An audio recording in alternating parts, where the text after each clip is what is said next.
to a new generation of Americans born in this century, tempered by war. I was so thrilled to be in Washington. I felt kind of guilty about being here in the first place, so I was knocking myself out to, justify his faith in me. This is Barney Ross, shipmate and friend of the late president.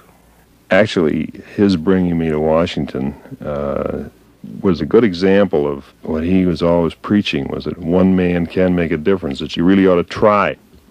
John Fitzgerald Kennedy, one man who made a difference.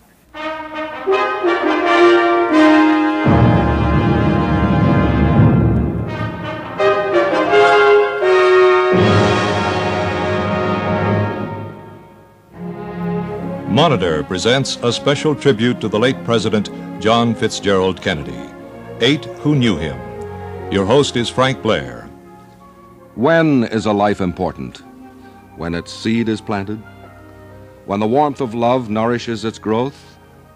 When it is cultivated by the stimulation of curiosity? When its intellect begins to flower? Or when it is cut down before it has truly ripened? John Fitzgerald Kennedy's life began on a Tuesday, May 29, 1917.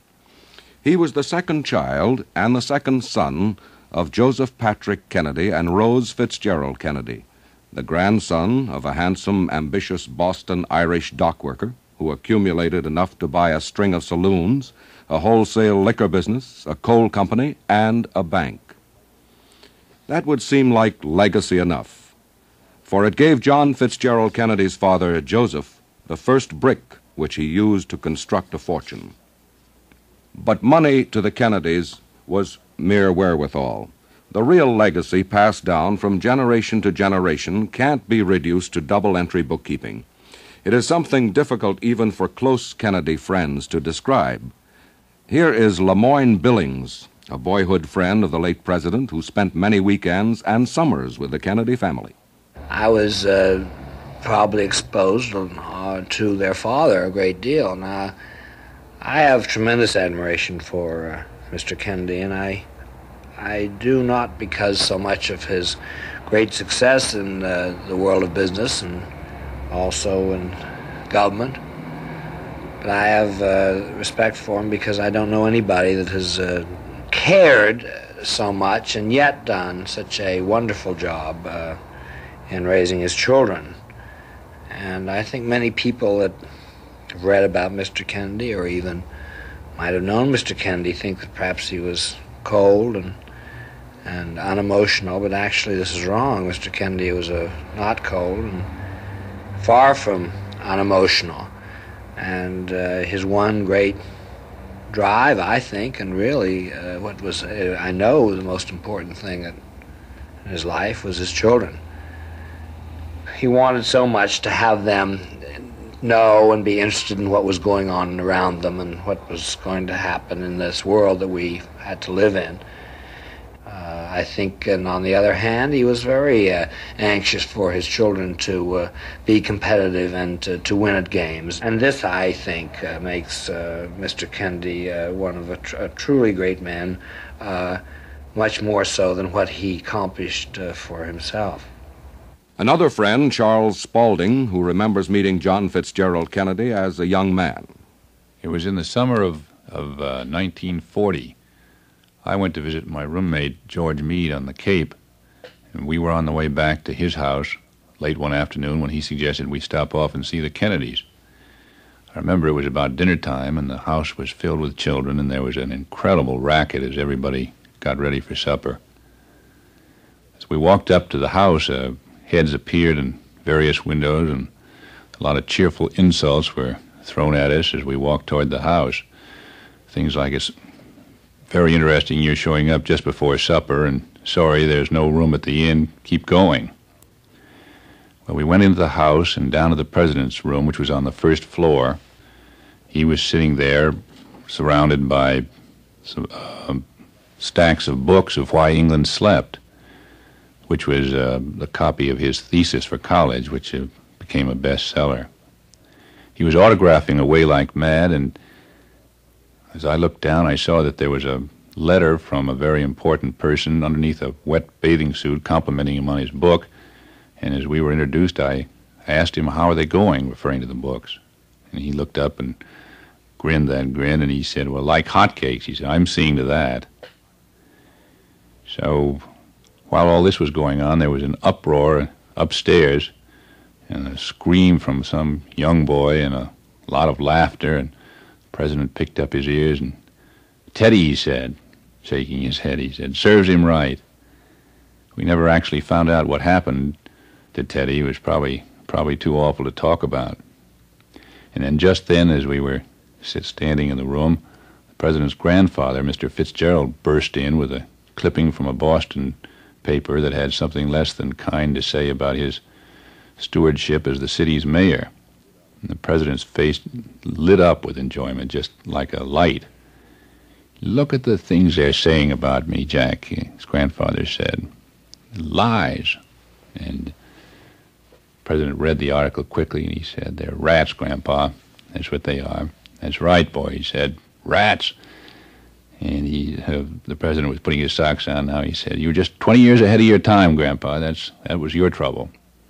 That's right, boy, the old man said. And so then the president said, Grandpa, your time will come. You're going to be recognized. You wait and see. And you know what I'd do if I were you when that time comes? Disappear. And the old man picked up his paper and threw it at the president, and walked out of the room. And when I walked out of that house late that night, I thought what a wonderful way for a family to be, and what a wonderful way to manage your family. And whenever I came back, it was always the same way, and always there was this one who stood out above the others, with his thin frame and that wild mop of hair, a restless way, easy Irish grin. And the oftener you saw him, the better you got to know him. You came to realize that if courage and a questioning intelligence and a real passion for life, infectious humor, ambition, and that graceful way of going were qualities to be admired, then he was the best man you'd ever know. He was always very fond of children and young people. Mrs. Alvin Anderson, formerly Elizabeth Dunn, who acted as governess for the younger Kennedy children while the family lived in England. In the Kennedy family, they always ate together, the whole family, and many of the current events were discussed, of course, at the table. Oftentimes the younger children would just sit there and listen because they weren't, of course, fully equipped to participate in the discussion the same as Joe and Jack and Kathleen and the others. So Jack would discuss the things that had already been talked about at the meals with the younger group and get their idea and impression, so that come around dinner time, then they were able to participate in a small way and give their idea of things, and then listen to the others correct them if they had made a wrong decision or a wrong impression.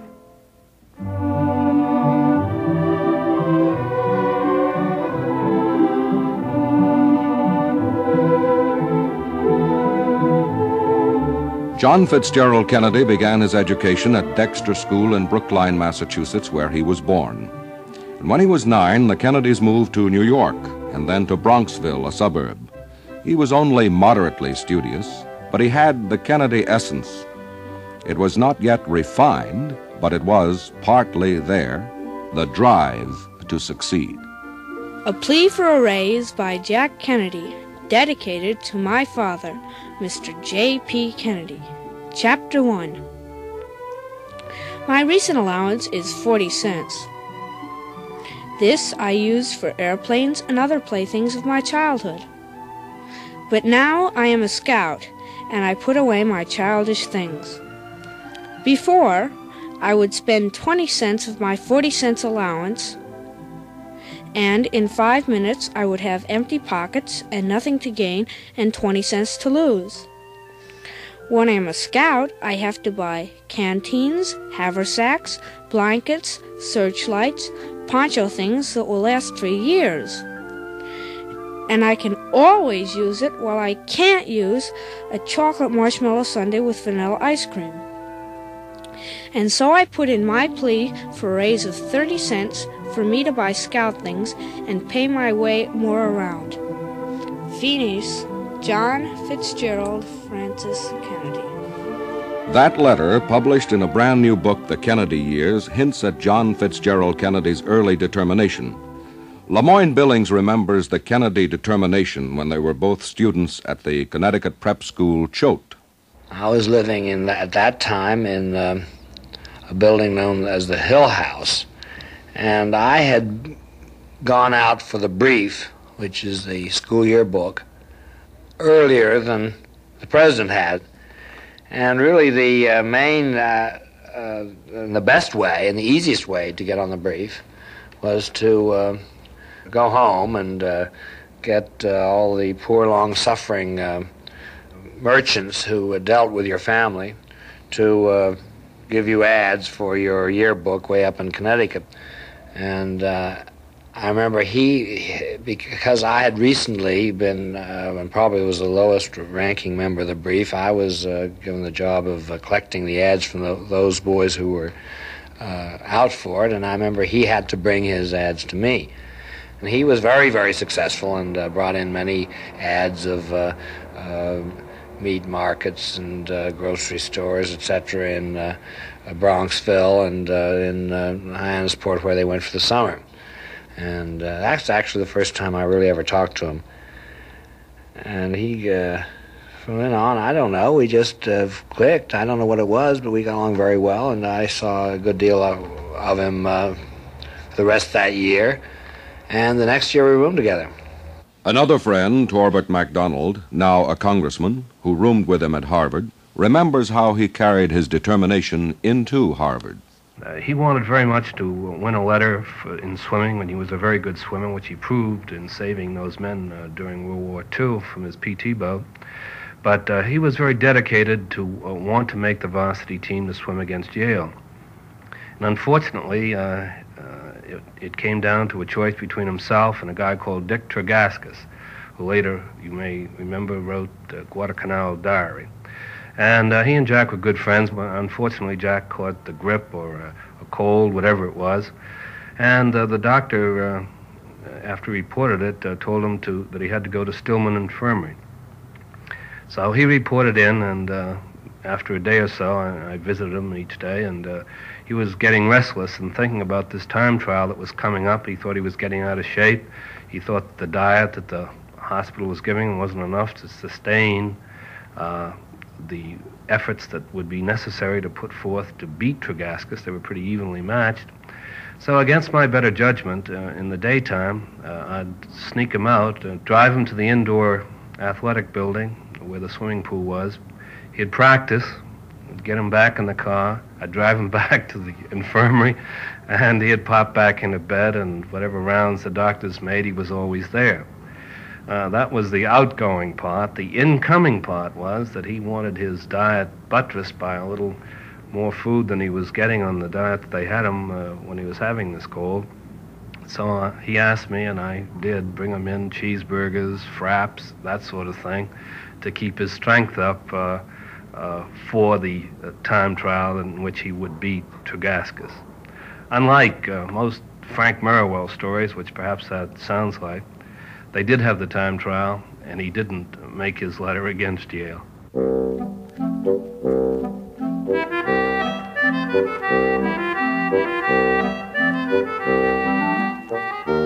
Determination was, of course, only part of the Kennedy essence. Another part was humor, and a family nurse.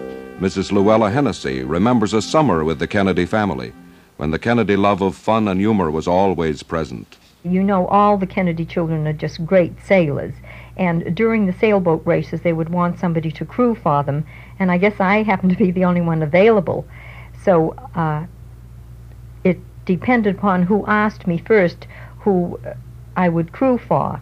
I remember one particular day, Jack asked me first, so I crewed for him that afternoon, and we made out pretty well, and as we were nearing the finishing line, he was so anxious to finish that he suggested I jump overboard in order to lighten the weight of the boat. But it was only a suggestion. He really didn't make me jump overboard.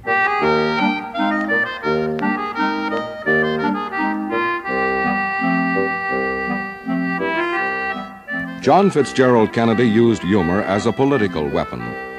When he was criticized for proposing to appoint his brother as Attorney General, he said he believed Robert ought to have some government legal experience before going into private practice. And he used humor as an instrument of friendship and affection. William Fay, who served with him during the Second World War and was appointed Undersecretary of the Navy, remembers how. I was representing the Secretary of the Navy in the first National Security Council meeting in 1962 over in the Cabinet Room. And I was standing against the wall talking to J. Edgar Hoover. And the President walked in and he spotted me talking to J. Edgar Hoover, so he walked right over to J. Edgar. Now here's a room filled with all of his cabinet officers and all the chairman of the Joint Chiefs and the 4 chiefs of the services. And he walked over to J. Edgar and he said, Mr. Hoover, do you know the Undersecretary of the Navy? And J. Edgar said, oh, Red Fay and I are old friends. And he looked right at him and he says, obviously you've never looked up his record. And then he walked over and sat down and carried on really a momentous National Security Council meeting. That was a later reflection of what Lemoyne Billings had observed earlier at Choate. And there were other characteristics observed at Choate, part of the Kennedy essence. The competitive spirit, first stimulated by a relationship between John Fitzgerald Kennedy and his brother Joe. They were very good friends, and they did an awful lot of things together. Certainly I saw them up in the Cape in the summer, and they were competitive, very competitive in sailing against each other. And I would say that Jack was as good a sailor as Joe was, and they were competitive in those areas.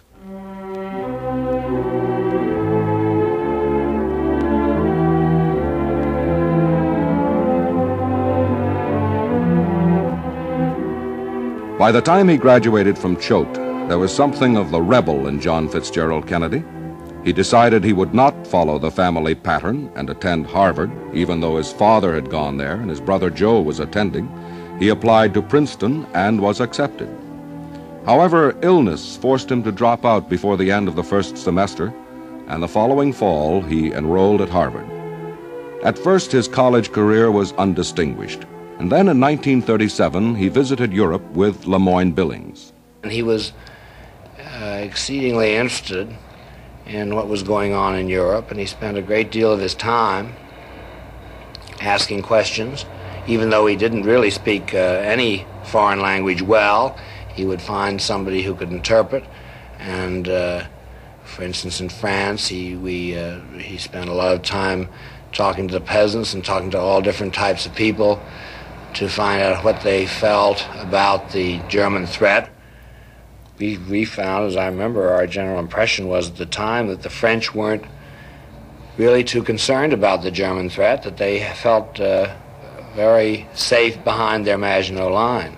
We continued on, and we went to Mussolini's Italy.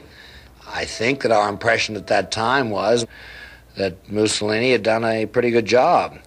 This was entirely different than what we found, at least we felt we found in Germany. And again, we were terribly interested in the Nazi movement and see what Hitler was doing. We even picked up some young soldiers, and the president spent a great deal of time catechizing them. And finally, after about a week with them, we were able to understand a little more of what they had to say. And they were very positive of Germany's power, and we had, in the end, a very bad impression of their conceit and their feeling about Germany.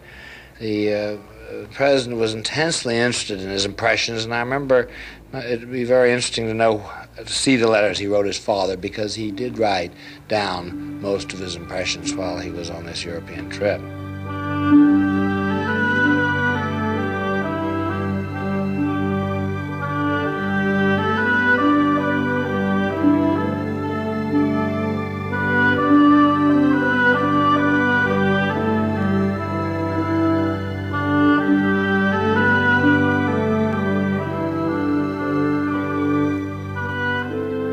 The visit to Europe seems to have been a turning point for John Fitzgerald Kennedy. It provoked an interest in foreign affairs which was never to be quenched. He took a leave of absence from Harvard in his junior year to work as an office boy in American embassies in London and Paris, and his father, by then ambassador to Great Britain, sent him to help American survivors of a torpedoed ocean liner. He went back to Harvard for a final year, which verged on brilliance. His Harvard roommate, Torbert MacDonald, reflects on the way in which the European experience matured John Fitzgerald Kennedy. Many people forget that it was the times, actually. We were in college in the class of 40. Of course, the war broke out, World War II in 1940. I know that I had traveled through Europe with him when his father was ambassador to Great Britain, Joseph P. Kennedy. And I know that he saw firsthand the temper of the times in Germany, in Italy. He went to Prague, which was in Czechoslovakia, sort of now like the wall is, a place of great dramatic espionage, etc. And obviously then returning, as we did, from war-torn Europe to come back to a very complacent America in 1940, it would have been strange if he hadn't taken a more serious view towards the world, because the world suddenly had turned much more serious than whether we were going to beat Yale at football or whether the girls from Vassar were going to come down for the weekend, or the usual problems of collegiate life seemed to shrink in perspective.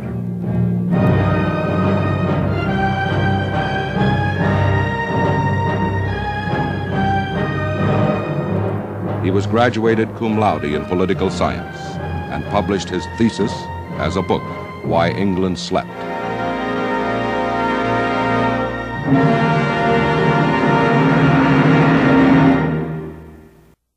Yale Law School and enrolled in Stanford University's Graduate Business School, but he dropped out after 6 months to take a long tour of South America.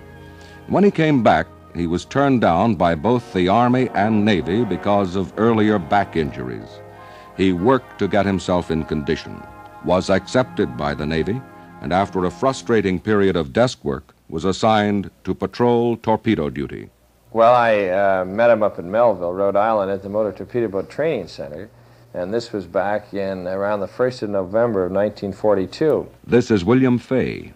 We had gone through our first day indoctrination, and they gave us about an hour and a half free time at about 3:30 in the afternoon.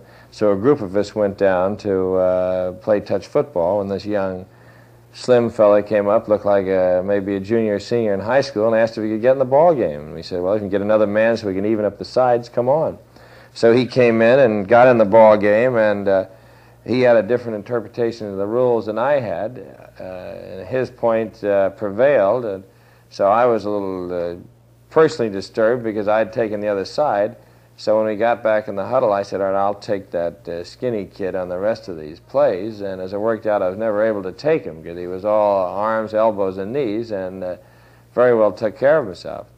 And the next day, when I went down to our first course in boat handling, the skipper of the PT boat that we were to take our boat handling exercise on was John Fitzgerald Kennedy, Lieutenant Junior grade.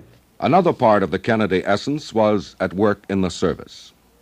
This is Barney Ross, who served on PT 109 with John Fitzgerald Kennedy. He was sensitive to the crew, the needs of the crew, who was afraid, who was goofing off, who was doing a job, who wasn't doing a job, without any rules and regulations or any format. Of course, we lived so closely together that most PT skippers were this way, but I mean, some fell down badly because they weren't able to adjust to this type of intimacy with the men, yet being able to retain their respect without going through the forms.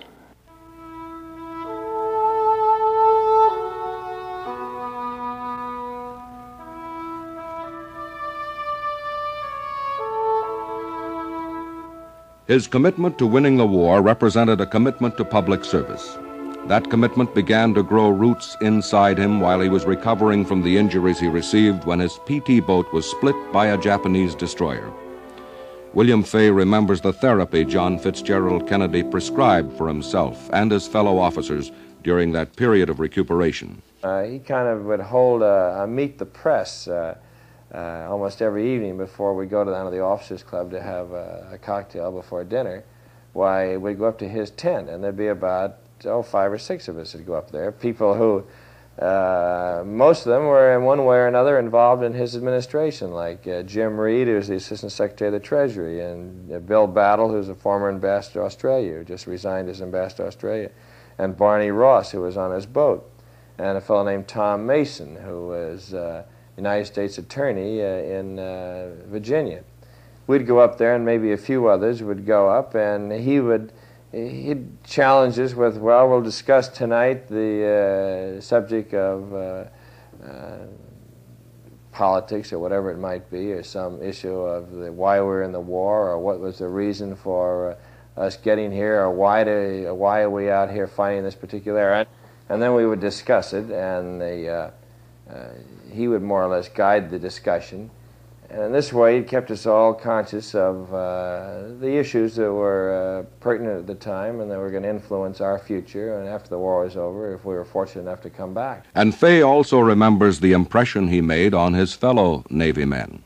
I can remember with Barney Ross one time making odds after, I guess this was several weeks after we'd been involved with these discussions, and we were thinking politically what the future was going to be for all of us, and we made books, so to speak, on what John Kennedy's chances were of being President of the United States. Now, this is back in 1943, and if I remember correctly, the odds were that about 10,000 to 1 that he would end up President of the United States, where the odds on neither one of us being President of the United States, we figured were somewhere between 1 or 2 million to 1.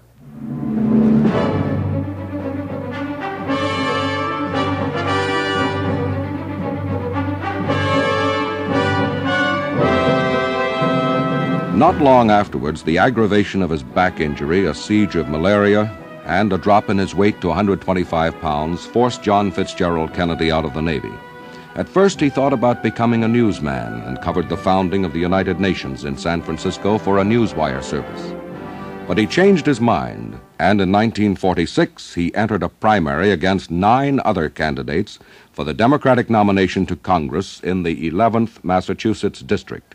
One night I'm sitting home, a babysitter for my widowed sister and her 8 children. This is Dave Powers taking a moment out from the Democratic Convention last August. A knock came on the door, and when I answered it, it's sort of like a Horatio Alger story. In the semi-darkness, we probably had a 20-watt bulb in the entry, but in the semi-darkness I could see this tall, thin, handsome fellow, and he reached out his hand and said, "My name is Jack Kennedy. I'm a candidate for Congress. Will you help me?" So we sat in the parlor and talked about the campaign, the best way to campaign in that three-decker neighborhood. I sold papers over there for 10 years, and, a newsboy gets to know a lot of people. And I ushered at St. Catherine's Church 5 masses every Sunday for 10.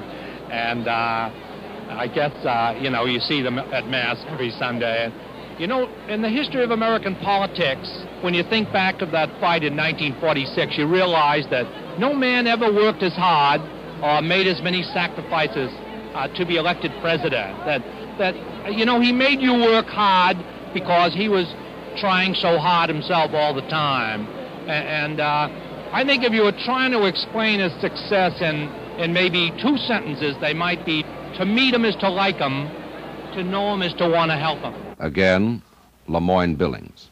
I was very interested in the fact that he was running, and I remember I just went up there and I got out of the Navy. I got out rather late just to visit him and see what it was like to run for Congress. And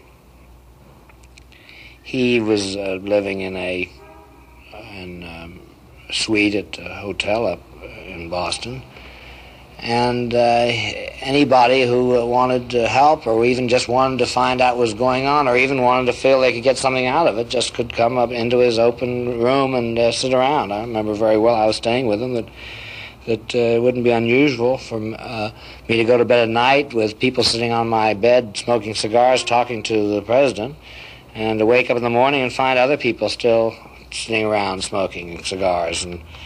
In fact, the room was like Grand Central Station. Again, Dave Powers. You know, I was with him the very first night he ever talked to a group, and a group of Gold Star mothers. And he started to talk to this group, and he was no curly, but he had an honest, sincere manner. And you could hear a pin drop in the hall. And you know, the hardest thing for a beginner is to bring a talk to a close. So he looked at them and he sort of stammered a bit. And then he looked back and he said, I think I know how all you mothers feel, because my mother is a Gold Star mother too. And I've never seen a reaction like it in all my life. The several hundred women surrounded him, and standing in the background I could hear them say, he reminds me of my own John or Joe.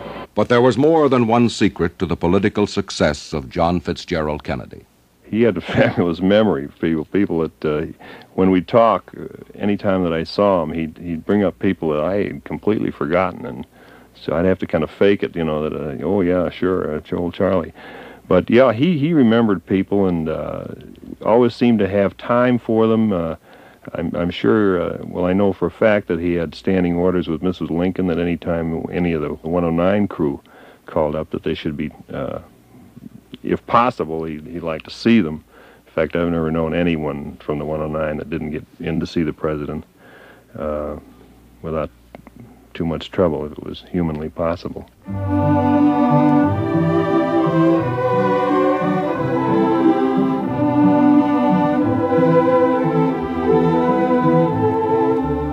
At what moment did John Fitzgerald Kennedy decide the presidency of the United States lay within his reach? It was probably during those painful months in 1954 and 1955 when he was recovering from surgery on his back. That was the same time when he wrote a collection of biographies of courageous historical figures, Profiles in Courage, which won for him a Pulitzer Prize. He went to the 1956 National Democratic Convention and put before it the name of Adlai Stevenson. Stevenson won the presidential nomination without opposition and left the choice of a vice presidential candidate up to the convention. A minor Kennedy boom had already been generated, but he lost on the third ballot. However he felt about losing the vice presidential nomination, he now had national prestige. The next time I actually saw him was in Wisconsin. For a Roman Catholic, too young, too rich, and too ambitious, there was only one route to the Democratic presidential nomination, the state presidential primaries. He chose to go that route. Again, Barney Ross. The night before the primary, the president, and it was a real interesting table. We had the president, the senator then, and Jackie Kennedy, and Bill Johnson, who was the motor machinist, and his wife, myself, and Red Fay in this German restaurant. We were all singing. This was about 10 o'clock at night, and the president had his clam chowder, and he didn't think Milwaukee clam chowder was right up to snuff, so he was talking about that. And we sang songs, and then he and Jackie left, and then the next time I saw him was at the inauguration in the snowstorm. John Fitzgerald Kennedy won the Wisconsin primary, getting 56% of the vote. He also won the primaries in New Hampshire, West Virginia, and Oregon. Next came the Democratic Convention in Los Angeles. You never saw a man so calm in all your life as the roll call of the states come in. This is Dave Powers. He knew he had done the work, and now he was just there to pick up all the marbles.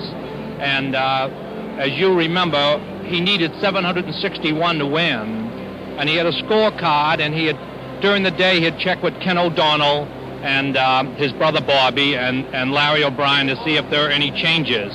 And he kept putting one down and adding one and erasing one. So finally, he is at 750, and he has Wyoming down for 9. And just then, he looked up and he could see his brother Teddy, now Senator Ted Kennedy, in the middle of the Wyoming delegation. And he started to put his shoes on and tighten his tie, because Teddy had that famous Kennedy confident grin, and the president said, "This could be it." And just then, Tracy McCracken, the chairman of the Wyoming delegation, grabbed the microphone and shouted, "Wyoming cast all 15 for the next president of the United States." And the president turned around and just said, "Get me Jackie at the Cape."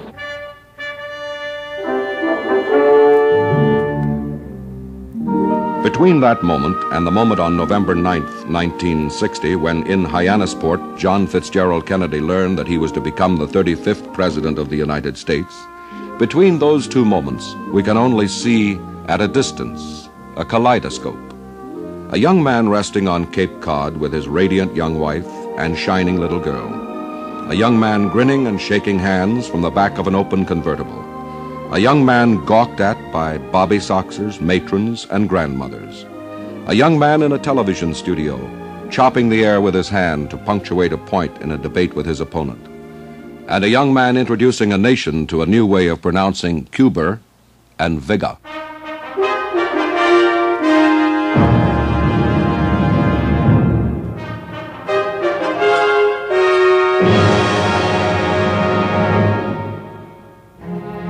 There was a lip-splitting wind in Washington on Inauguration Day 1960. The sky had dumped 8 inches of snow on the streets, and the temperature was down to 22. But the sun was like a jewel, so bright that a poet had difficulty seeing what he had written especially for the occasion. Yes, there was poetry at the inauguration of John Fitzgerald Kennedy. And there was eloquence, and there was drama, and there was also some comic relief. The Navy had scoured the country for a real PT boat to put in the parade. And so here it was, the snowy day, and the whole crew was up there. And some of the crew, well, it was cold for all of us, but some of the crew brought along some preparations to keep us warm. And we were waiting on Louisiana Avenue for what seemed like hours. And getting more at ease as the day went along. And finally, I think we must have been the last thing in the parade. The PT boat comes along. Of course, we're all excited right up to the eyeballs. Here was our old skipper, the president, and the fact that we were even there, and so we were all lined up on at the review on the deck of the bow of the boat, and all grinning, big silly grins on our face, and we all now when we get to, what are we going to do when we get up to Jack? Okay, and Johnson, you call a salute. So we're all the raunchiest crew you ever saw. The president about broke up when he saw us, when we were only separated by about 5 feet, and we were a little bit above him. And we could audibly hear the president say, "Look at those guys."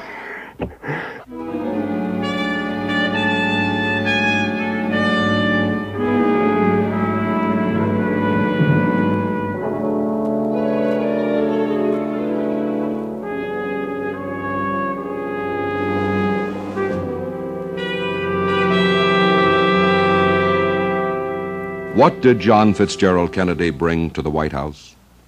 We are not here to assess the place of his administration in the history of the world. We will leave that to the historians. But his impact will be assessed by others, by dramatists, by novelists, by artists, by poets. He brought a style, a zest, a freshness, a glamour to an office we had grown accustomed to think was merely Olympian. It was still Olympian in the Kennedy administration, but it was human, too. In the fall of 1962, I was taking care of his father, Mr. Joseph P. Kennedy, after he had had his unfortunate stroke. This is Miss Luella Hennessy. The president suggested that I bring his father to the White House for a little visit, so we went down in October 1962. Mr. Kennedy occupied the Lincoln Suite in the White House. And I mentioned to the president that it was such a very beautiful suite, and it was so rich in history. And he said, "Well, if you're just so mad about the Lincoln Suite, I tell you, if you get married during my administration, you can spend your honeymoon there." I think that he enjoyed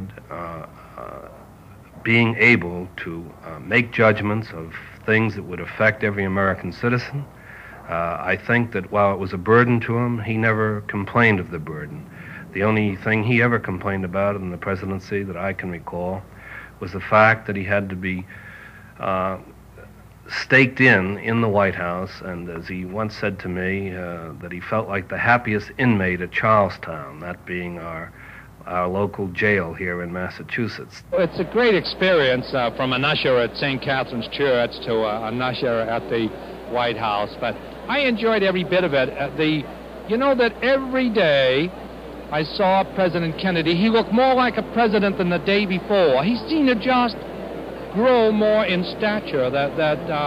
Until that tragic day in Dallas, I always called him Mr. President because no one ever deserved it more than he. And every now and then, to change the pace, when I was bringing someone in, like the Shah of Iran, I would say to the president, our type Shah is in the cabinet room, Mr. President. And so he'd relax a bit. We had our type ambassador like David Ormsby Gore that he was very fond of, and we had our type everything.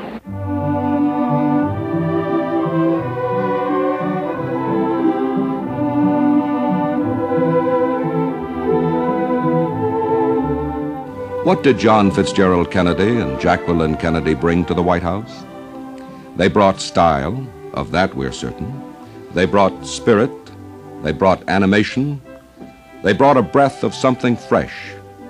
They gave us something to emulate.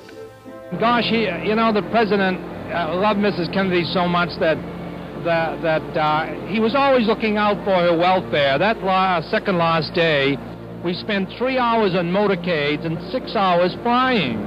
And a terrible, ordeal. And finally, when we got into Houston, I came up into the room, and Jackie was resting, and the president was working on a speech. And he said, "Dave, how did the crowd here compare to our last visit?" And I said, "Well, Mr. President, just about as many came out to see you as they did during our last visit, but there was about 100,000 more for Jackie." And he looked at her and beamed and said, "You see, you do help."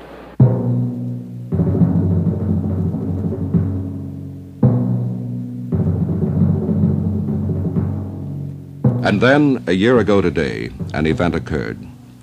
An event so outside our frame of reference, so beyond our intellectual grasp, so out of joint with the humanness of John Fitzgerald Kennedy, that most of us never succeeded in understanding it. We could only tell pieces of it to each other. It was so big, so mountainous a fact, we could never quite get a grip on it. It was just like a big hunk was cut right out of my life. I was so thrilled to be in Washington. I felt kind of guilty about being here in the first place, so I was knocking myself out to justify his faith in me. And actually, it's a good example of what he was always preaching, was that one man can make a difference, that you really ought to try. The whole meaning of what I was doing seemed to just drop out of the bottom, when he was killed. And in fact, our whole family, we just felt like packing up and going home. In fact, we almost did. Anybody who knew him at all misses him terribly as a person, and all of us who didn't know him miss him as a person. I think that's evident, I think, in these sympathetic crowds that come to Washington, to the cemetery, and the mail Mrs. Kennedy gets, and just the general reaction to his memory. When is a life important? When its seed is planted? When its intellect begins to flower? Why was John Fitzgerald Kennedy important to you and me? We can only search for the answer.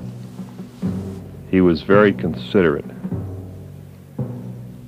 of other people.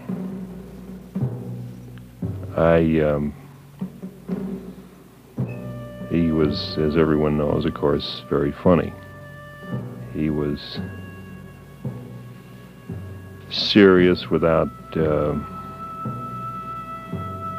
it becoming oppressive.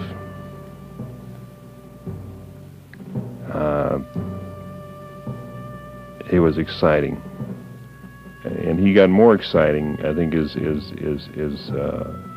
time went on. Why was John Fitzgerald Kennedy important to you and me? We can only search for the answer.